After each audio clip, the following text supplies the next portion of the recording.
Welcome to the Actor Bank. This video will show you how to complete your 3-step actor profile. But first we need to authenticate.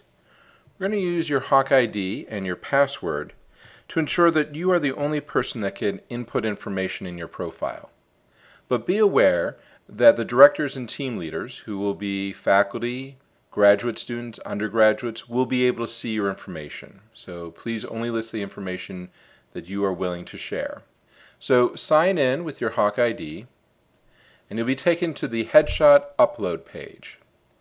So now, as you can see, you're going to choose a JPEG. That's the format that most digital cameras use. A lot of scanners will use it as well. So if you have a formal headshot and you don't have an electronic version, you can probably just scan it right in.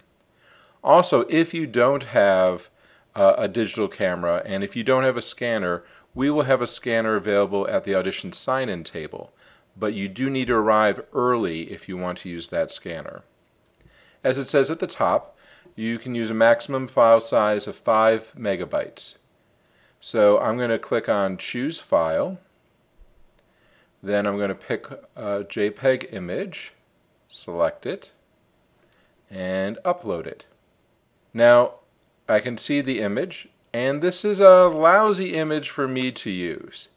Not because of the quality, we're seeing it very blown up, so when it's taken down to its regular size, the image itself will be fine. But it looks nothing like me. This image is from the last century. I seem to look like a Russian philosopher here. I don't have a beard that way anymore, and my hair is, we'll say, shorter and significantly less.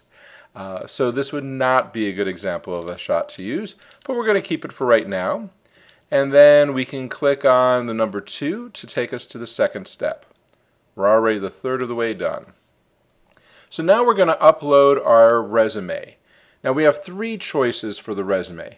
One, you can upload as an HTML file, or you can upload as a JPEG file, or if you don't have a printed out resume, if you've not started your theater resume yet, you'll have a chance to just input the shows in the next step, in the final step of the process. So don't worry if you don't have a file already.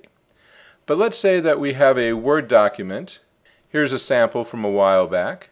Now, if I wanted to upload this as HTML, what I would do is go to File, then click Save As. Then, underneath the area that I'd be saving it, I can choose the format. It's a drop-down menu, and we can change Web Page, HTML. And then I could just click Save, and I'll save it in that format. But now, as you can see, if I use a lot of tabs or columns or formatting, it may not appear correct on the HTML. And if I have, say, a smaller picture of me on the resume itself, that will not show up in the HTML. So if you have a very complicated resume, you may want to save it as JPEG. And that might be simple as printing out a copy and then scanning it in. There's also a lot of converter programs out there if you have it as a PDF to JPEG. I've already gone ahead and scanned in, so I'm going to choose my file now. I'm going to choose Sample Resume as a JPEG, and I'm going to upload that resume. Now I'm on the third and final step of my actor profile, and this replaces the old paper form that we used to use. So first of all, I'm going to type in my name. Then I'm going to start filling in some of the contact information here, so I can pick out gender, I can pick out major, or however I choose to use it. I'm other, I guess. Give my phone, second phone, email address, and type in a university ID as well. Then clicking on the tab for abilities, you can enter in this case, no, I do not sing, nor do I dance. I'm not going to be a particularly useful actor here. And if I want to list in some skills, I can list in languages, say. And I could also put in musical instruments if I play any other sort of training that I might have. Then I can click on the tab for physical characteristics, and I can enter in height, weight, hair color, eye color, year of birth. On the right hand side it will say race and ethnicity.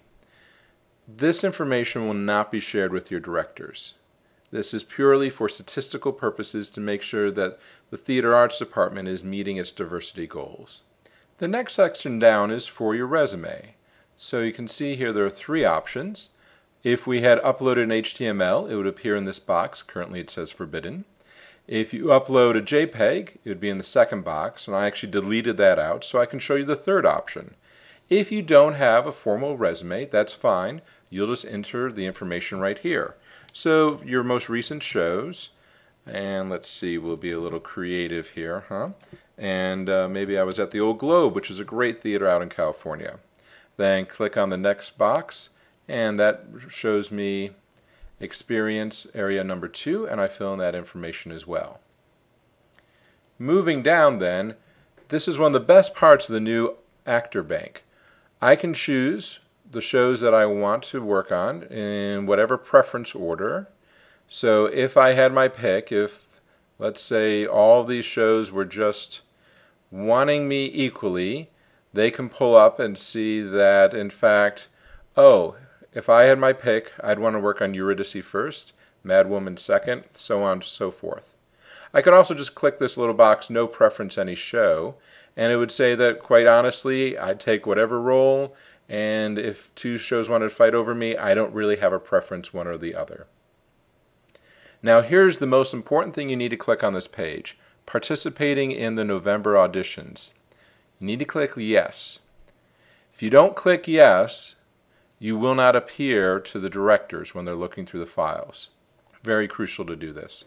Then you can list any callback conflicts that you might have on Sunday, or on Tuesday, or on the Wednesday callback date. Any rehearsal conflicts, so if you know that you have, say, a wedding on, let's say, Valentine's Day, that then if you are cast, having listed your conflict in advance, they must honor this conflict. If there's a conflict that you've not put on your audition form, there's no guarantee that the director will honor that conflict. And then the last question is, are you interested in readings? If you click this yes, then your name will be sent to team leaders who are working on readings, and they will be able to contact you by email to invite you to participate. This does not guarantee that you will work on a reading or somehow obligate you to do so, but it lets them know that you are interested.